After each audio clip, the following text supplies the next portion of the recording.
Assalamualaikum warahmatullahi wabarakatuh.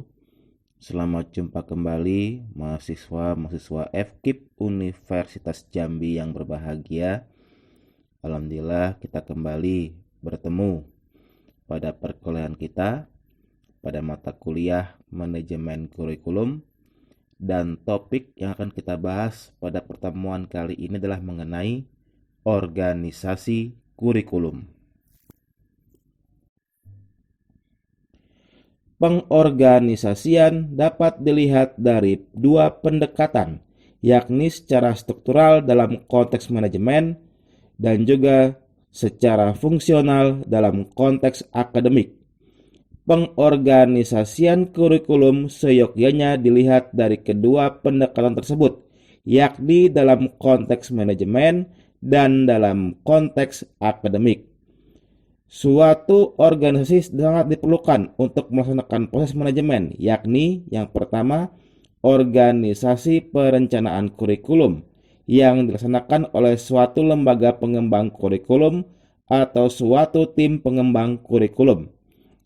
Yang kedua adalah organisasi dalam rangka pelaksanaan kurikulum, baik pada tingkat daerah maupun pada tingkat sekolah atau lembaga pendidikan yang melaksanakan kurikulum.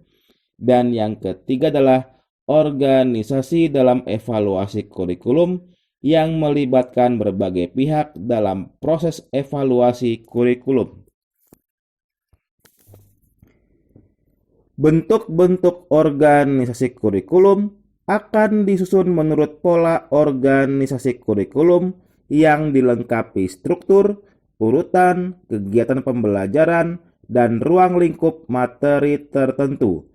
Secara akademik, organisasi kurikulum dikembangkan dalam bentuk-bentuk organisasi sebagai berikut. Yang pertama, kurikulum mata pelajaran. Yang kedua, kurikulum bidang studi. Yang ketiga, kurikulum integrasi. Dan yang keempat, core kurikulum. Kita bahas yang pertama, yaitu kurikulum mata ajaran yang terdiri dari sejumlah mata ajaran secara terpisah. Di sini sejumlah mata pelajaran diajarkan sendiri-sendiri tanpa ada hubungan dengan mata pelajaran lainnya. Kurikulum ini disebut juga separate subject curriculum. Disebut demikian karena segala bahan pelajaran disajikan dalam subjek atau mata pelajaran yang terpisah-pisah, yang satu lepas dari yang lain. Kurikulum ini mempunyai ciri-ciri sebagai berikut. Yang pertama, terdiri dari sejumlah mata pelajaran yang terpisah satu sama lain.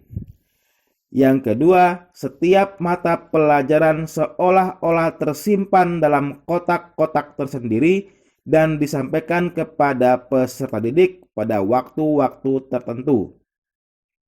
Yang ketiga, kurikulum ini bertujuan pada penguasaan sejumlah ilmu pengetahuan. Yang keempat, tidak didasarkan atas kebutuhan, minat, dan masalah-masalah yang menyangkut diri siswa. Yang kelima, pendekatan metodologi sistem penuangan. Yang keenam, pelaksanaan dengan sistem guru mata pelajaran. Dan yang ketujuh, para siswa sama sekali tidak dilibatkan dalam perencanaan kurikulum. Yang kedua adalah kurikulum bidang studi yang berupa mata pelajaran sejenis serta memiliki ciri-ciri yang sama dan dikorelasikan dalam satu bidang pengajaran. Salah satu mata pelajaran dapat dijadikan core subject dan mata pelajaran lainnya dikorelasikan dengan core tersebut. Ciri-ciri umum yang terdapat dalam kurikulum bidang studi antara lain, yang pertama, kurikulum terdiri atas suatu bidang pengajaran yang di dalamnya terdapat perpaduan sejumlah mata pelajaran yang sejenis dan memiliki ciri-ciri yang sama. Yang kedua, berdasarkan tujuan kurikuler dan tujuan instruksional yang telah direncanakan sebelumnya.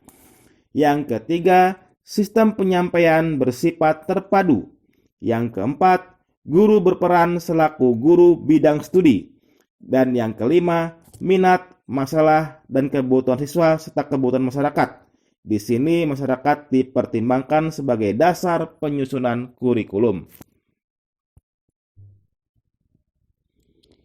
Yang ketiga adalah kurikulum integrasi yang menyatukan dan memusatkan kurikulum pada topik atau masalah tertentu. Ciri-ciri umum bentuk kurikulum ini adalah yang pertama, berdasarkan filsafat pendidikan demokrasi. Yang kedua, berdasarkan psikologi belajar Gestalt atau organismik. Yang ketiga, berdasarkan landasan sosiologi atau sosiokultural. Yang keempat, berdasarkan kebutuhan dan tingkat perkembangan dan pertumbuhan siswa. Yang kelima, ditunjang oleh semua mata pelajaran atau bidang studi yang ada.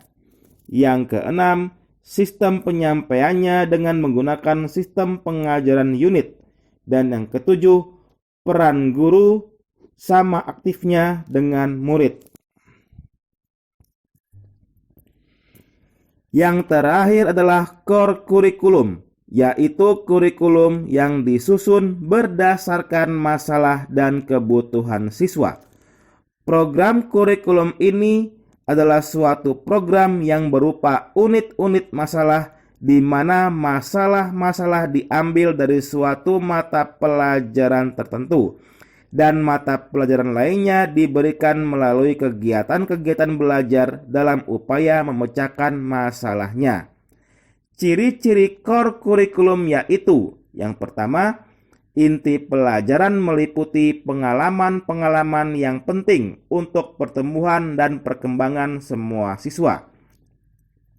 Yang kedua, inti program berkenaan dengan pendidikan umum atau general education untuk memperoleh bermacam-macam hasil tujuan pendidikan.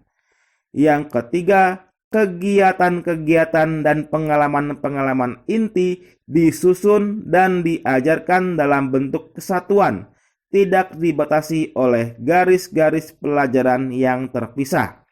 Dan yang keempat, inti program diselenggarakan dalam jangka waktu yang lebih lama. Demikianlah pembahasan kita mengenai organisasi kurikulum. Semoga bermanfaat untuk kita semua. Terima kasih atas perhatiannya. Kita jumpa lagi di lain kesempatan. Wassalamualaikum warahmatullahi wabarakatuh.